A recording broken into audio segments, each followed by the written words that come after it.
Hi guys, कैसे हैं आप सब गाइस। आई होप आप सब ठीक होंगे गाइस। मेरा नाम है अब्दुल और स्वागत है आपका अपने यूट्यूब चैनल करंट फार्मेसी में। तो गाइस आज की जो वीडियो है इसमें आज हम कवर करने वाले हैं डाइजेस्टिव सिस्टम, जो सभी फार्मेसी स्टूडेंटों के लिए काफ़ी ज़्यादा मोस्ट इम्पोर्टेंट है। इससे रिलेटेड आपको एग्जाम में कुछ ना कुछ देखने को ज़रूर मिलता है, तो इसलिए हम ये वाला टॉपिक पहले ही कवर कर लेते हैं। तो इससे आपको क्या होगा कि आपके जो एग्ज़ाम में आने वाले ये टॉपिक हैं इससे रिलेटेड, उसमें आपको काफ़ी ज़्यादा मतलब ईजी होगा वो एग्ज़ाम, और इससे जो टॉपिक आपके एग्ज़ाम में आएंगे वो आसानी से आप कर दोगे। तो इसलिए आज हम सबसे पहले बात करते हैं डाइजेस्टिव सिस्टम के बारे में। और गाइस इसके अलावा मतलब और जो सिस्टम है उनकी मैं आपको अलग से एक वीडियो बना दूंगा। तो मतलब जो डाइजेस्टिव सिस्टम है ये काफ़ी ज़्यादा इंपॉर्टेंट है, पहले हम इसी को कवर करते हैं। और उससे पहले गाइस आप एक मेडिकल से जुड़े स्टूडेंट हैं और चैनल पर पहली बार विजिट करें तो चैनल आप ही के लिए है, चैनल को सब्सक्राइब कर देना और साथ ही साथ बेल आइकन को भी ऑन कर लेना।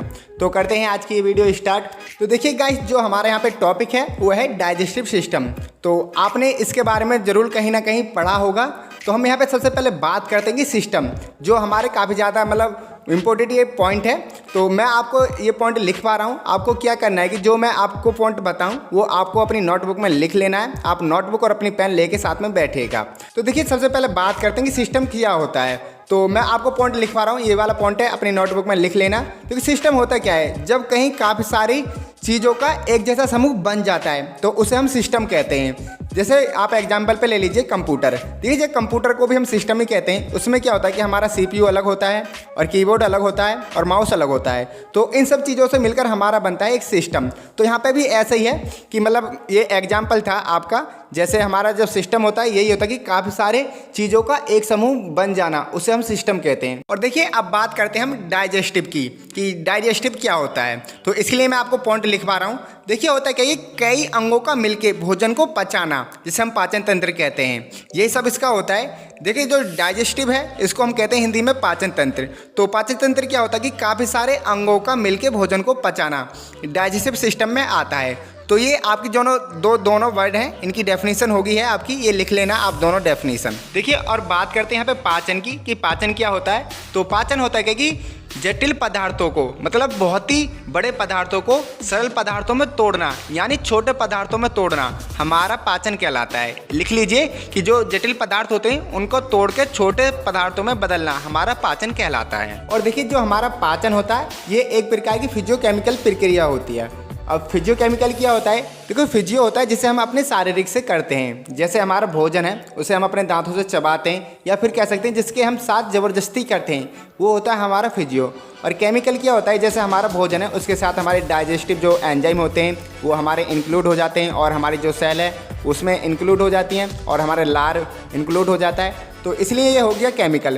तो ये दोनों ही है, फिजियोकेमिकल प्रक्रिया है। और इसका मुख्य काम क्या होता है कि जो हमारा भोजन होता है उससे हमारे एनर्जी का निर्माण करना, मतलब जो हमारा फूड होता है उससे हमारी जो एनर्जी होती है, ऊर्जा, वो इंक्रीज होती है हमारी पाचन द्वारा। देखिए जो पाचन होता है ये काफ़ी चीज़ों का होता है और काफ़ियों का नहीं होता। देखिए आप 3 चीज़ याद रख लीजिए, कार्बोहाइड्रेट, प्रोटीन और फैट।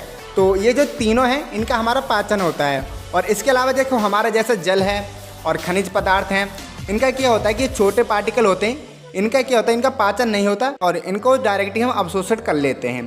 तो आप 3 चीज़ याद रख लीजिएगा, हमारा कार्बोहाइड्रेट है, प्रोटीन है और फैट। इन चीज़ों का हमारा तीनों का मतलब हमारा पाचन होता है। और जैसे हमारा जल हुआ और हमारे खनिज पदार्थ हुए, जो छोटे पार्टिकल होते हैं इनका पाचन नहीं होता, ये डायरेक्टली अवशोषित कर लिए जाते हैं। देखिए आई होप आपको ये समझ में आया होगा। और देखिए जो हमारा ये पाचन तंत्र होता है ये 2 टाइम में होता है। जो हमारा फर्स्ट होता है वो होता है इम्यूलेटिव ग्लैंड में, जो हमारी 32 फीट लंबी होती है। कितनी? 32 फीट लंबी होती है, जिसे हम आरनाल भी कहते हैं, इम्यूलेटिव ग्लैंड। तो इम्यूलेटिव ग्लैंड में होता क्या है, जिसमें हमारा भोजन घूम रहा होता है, मतलब जिसमें हमारा पूरा भोजन घूम के जाता है, वो होती है हमारी इम्यूनेटिव ग्लैंड। तो एक तो होता है हमारा इम्यूनेटिव ग्लैंड में पाचन। और देखिए जो सेकंड है वो है डाइजेस्टिव ग्लैंड, जिसे हम पाचन ग्रंथि भी कहते हैं। तो इसका काम क्या होता है कि जैसे हमारा आहार नाल में भोजन घूमता रहता है तो ये साइड से उसमें हार्मोन्स रिलीज करती रहती है, जिससे हमारा जो भोजन है वो पाचन होता रहे। तो इन दोनों में मतलब हमारा जो पाचन होता है, जो फर्स्ट होता है वो होता है आहार नाल में, जिसे हम इम्यूलेटिव ग्लैंड भी कहते हैं, और जो सेकंड होता है वो होता है डाइजेस्टिव ग्लैंड, जिसे हम पाचन ग्रंथि कहते हैं। तो इम्यूलेटिव ग्लैंड में क्या होता है, जो हमारा भोजन जिस आहार नाल से निकलता है, मतलब होता है कि आहार नाल में जिसमें भोजन घूमता है उसे कहते हैं हम आहार नाल। और डाइजेस्टिव ग्लैंड क्या होता है, जिसमें हमारा भोजन डाइजेस्टिव होता है, यानी पाचन होता है। इसमें इसलिए होता है जो हमारी जो अलग और ग्रंथि साइड में लगी होती हैं, जैसे हमारी लाल ग्रंथि है, जटल ग्रंथि है, तो ये क्या करती है, इसमें हार्मोन्स रिलीज करती रहती हैं, जिससे हमारा जो भोजन है वो साथ ही साथ में हमारा पाचन होता रहता है। तो इन दोनों में हमारा जो भोजन है वो डाइजेस्टिव होता है, ये चीज़ आपको याद रखनी है। तो देखिए अब हम बात करते हैं यहाँ पे आहार नली की, कि जो आहार नली है उसका क्या रोल होता है हमारे डाइजेस्टिव सिस्टम में। तो देखिए हम यहाँ पे शुरू से स्टार्ट करते हैं, बिल्कुल स्टार्टिंग पॉइंट से। जैसे हम लोग कोई मतलब भोजन लिया, कोई भी खाना लिया, तो वो पहुँचता है हमारे मुख गुहा में। मुख गुहा क्या होता है? मुख गुहा होता है जो हमारे मुंह में खाली स्थान होता है, उसे हम कहते हैं मुख गुहा। और उसके बाद क्या होता है कि वो जाता है हमारे ग्रास नली में, जिसे हम फूड पाइप कहते हैं, जो हमारे मुंह के नीचे लगी होती है। उसके बाद जाता है वो ग्रास नली में, और ग्रास नली में पहुंचने के बाद वो जाता है आमाशय में, मतलब पेट में। जो अंदर की तरफ पेट होता है वो होता है हमारा आमाशय, और जो बाहर की तरफ होता है वो होता है गुहा। तो ठीक है ना, वो पहुंचता है हमारा आमाशय में। और आमाशय में क्या होता है कि हमारी ग्रंथि लगी होती हैं, और जो ग्रंथि होती हैं वो क्या करते हैं कि जो आमाशय में हमारा भोजन होता है उसे सर्वाइव कर देती हैं, या फिर हम कह सकते हैं उसे अपनी जो छोटी आंत होती है उसकी तरफ वो उसे मतलब पंप करती हैं, तो वो फिर छोटी आंत में पहुंच जाता है। छोटी आंत में पहुंचने के बाद क्या होता है कि छोटी आंत में भी हमारी कुछ ग्रंथि लगी होती हैं, और जब वो छोटी आंत में ग्रंथि होती हैं वो क्या काम करते हैं कि उस जो भोजन को पंप करके बड़ी आंत तक पहुँचा देती हैं। और बड़ी आंत में पहुंचने के बाद जो भोजन है वो हमारा गूदा में पहुंच जाता है, और गूदा में क्या होता है कि हमारा जो एनस होता है वो भोजन उसके थ्रू हमारा बाहर निकल जाता है। तो ये सब रोल होता है हमारा आहार नली का। तो ये स्टार्टिंग में समझिए, पहले जो भोजन होता है वो जाता है हमारा मुख गुहा में, फिर जाता है ग्रास नली में जिसे हम फूड पाइप भी बोलते हैं, और फिर जाता है आमाशय में। आमाशय में ग्रंथियाँ लगी होती हैं, और जो ग्रंथि होती हैं वो आमाशय से भोजन को पहुँचा देती हैं छोटी आंत में, और छोटी आंत के बाद में जो ग्रंथियाँ लगी होती हैं वो पहुँचा देती हैं उसे बड़ी आंत में, और बड़ी आंत से क्या होता है कि जो हमारा भोजन होता है वो गूदा में पहुँच जाता है। तो ये सब रोल होता है हमारा एक आहार नली का, ठीक है ना। आपको ये समझ में आया होगा, एक बार अपने वीडियो जो दोबारा चला के देख लेना, आपको अच्छे से समझ में आ जाएगा। देखिए अब हम यहाँ पे बात करते हैं डाइजेस्टिव ग्लैंड की, जिसे हम पाचन ग्रंथि कहते हैं। इसका क्या रोल होता है पूरे डाइजेस्टिव सिस्टम में, अब यही समझते हैं। तो देखिए मैं बिल्कुल आपको स्टार्टिंग पॉइंट से समझाने वाला हूँ, ध्यान से समझिए। तो देखिए होता है क्या है, जैसे अभी हम कोई भोजन लेते हैं, फूड लेते हैं, वो हमारा जाता है सबसे पहले मुख गुहा में, जैसे हम मुंह कहते हैं। उसमें मुंह में क्या होता है कि हमारा लार ग्रंथि लगी होती हैं, वो क्या करते हैं जैसे हम भोजन मुंह में लेते हैं वो उसी को वहाँ पे मतलब डाइजेस्टिव करने का काम स्टार्ट कर देती हैं, ठीक है। और जो फिर भोजन जाता है वो जाता है हमारे ग्रास नली में और आमाशय में। तो आमाशय और ग्रास नली के बीच में हमारी ग्लैंड लगी होती हैं, जठर ग्लैंड। तो ये क्या करते हैं, जो हमारा आमाशय और ग्रास नली के बीच में भोजन होता है ये उसको डाइजेस्टिव करने का काम करती हैं। और आमाशय जैसे पेट में ही हमारा भोजन पहुंचता है, तो उसके बाहिने और हमारा लगा होता है लीवर और पित्ताशय। तो ये क्या काम करते हैं कि जो हमारा आमाशय में भोजन होता है उसको अपनी ओर आकर्षित करती हैं, मतलब सर्वाइव करती हैं, और फिर क्या करती हैं उसको वहाँ पे डाइजेस्टिव करने का काम स्टार्ट कर देती हैं। हमारा लीवर और पित्ताशय ये दोनों काम करती हैं हमारा आमाशय में भोजन को डाइजेस्टिव करने का, ठीक है। फिर भोजन हमारा पहुँच जाता है छोटी आंत में। छोटी आंत में क्या होता है कि हमारा अग्नाशय नामक ग्रंथि लगी होती है, और ये अग्नाशय ग्रंथि क्या करती है कि जितना भी भोजन हमारा छोटी आंत से और बड़ी आंत के बीच होता है उसको डाइजेस्टिव करने का काम करती है हमारी अग्नाशय ग्रंथि। देखिए आप आमाशय और अग्नाशय में यहाँ पे डिफरेंस समझ लीजिए। जो हमारा आमाशय होता है वो होता है हमारा पेट, और जो हमारा अग्नाशय होता है ये होती है हमारी एक ग्रंथि, जो क्या करती है जो भोजन को छोटी आंत से और बड़ी आंत तक के भोजन को डाइजेस्टिव करने का काम करती है, ठीक है।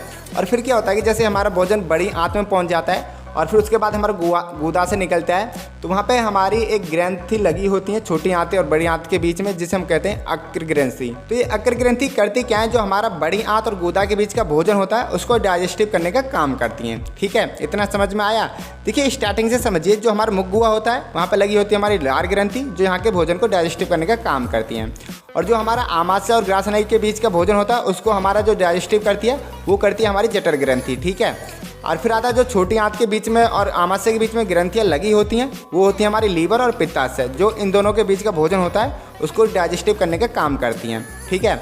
और फिर आता है हमारी बड़ी आंत और गूदा, तो इन दोनों के बीच में लगा होता है हमारा अग्नाशय, जो इन दोनों के बीच के भोजन को मतलब डाइजेस्टिव करने का काम करता है। और फिर आता है हमारा गूदा, तो गूदा के बीच में हमारे जो बड़ी आंत में ग्रंथियाँ लगी होती हैं जिसे हम कहते हैं अग्र ग्रंथि। तो ये क्या करती हैं कि यहाँ के जो बड़ी आंत और गूदा के बीच का भोजन होता है उसको डाइजेस्टिव करने का काम करती हैं। तो ये सब एक प्रोसेस होती है हमारी पाचन ग्रंथि की, जिसे हम डाइजेस्टिव ग्लैंड भी कहते हैं। तो आई होप ये आपको समझ में आया होगा जितना मैंने आपको समझाया, और आप एक बार ध्यान से और समझ लेना। तो देखिए अब हम यहाँ पे बात करते हैं फिर आहार नली, जो हमारी स्टार्टिंग में थी आहार नली, वहीं पे हम यहाँ पे आ जाते हैं। तो देखिए आहार नली में जो हमारे फर्स्ट स्टेप थी मुख गुहा, वो हमारे 3 टाइम में डिवाइड होता है। जो फर्स्ट होता है वो होता है माउथ, और जो सेकंड होता है वो होता है ओरल, और जो थर्ड होता है वो होता है बक्कल कैविटी। और इसमें हमारे 3 जोड़ी मतलब 3 जोड़ी हमारी लार ग्रंथियाँ पाई जाती हैं। और जो एक डे में जो मनुष्य के मतलब मुख गुहा में लार बनती है वो 1 से 1.5 लीटर लार हमारी पर डे बनती हैं, ठीक है ना। और इसके मतलब ज़्यादा लंबी प्रोसेस है, मैं अलग से और वीडियो बना दूंगा इसके ऊपर। आप पहले इतना ही समझ लीजिए और आपके जो सिलेबस में दिया हुआ है वो यहीं तक ही दिया हुआ है। अगर आपको पढ़ना है तो आप मुझे कमेंट करके बता देना, मैं अलग से एक वीडियो और बना दूंगा डाइजेस्टिव सिस्टम के ऊपर। तो आपको बस अभी इतना ही समझना है और यही काफ़ी ज़्यादा इम्पोर्टेंट था। और आपको बस ये पता चल जाना चाहिए कि जो हमारा डाइजेस्टिव सिस्टम होता है वो कौन कौन सी प्रोसेस से होकर जाता है और कौन कौन से उसमें हमारी ग्रंथियाँ लगी होती हैं। तो बस आप इतना ही समझ लीजिए पहले।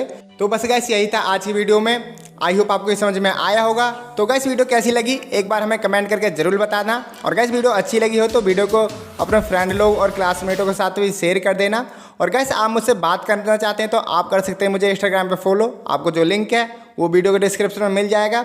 और गाइस आप एक मेडिकल से जुड़े स्टूडेंट हैं और अभी तक आपने चैनल सब्सक्राइब नहीं किया है तो चैनल को सब्सक्राइब कर देना और साथ ही साथ बेल आइकन को भी ऑन कर लेना।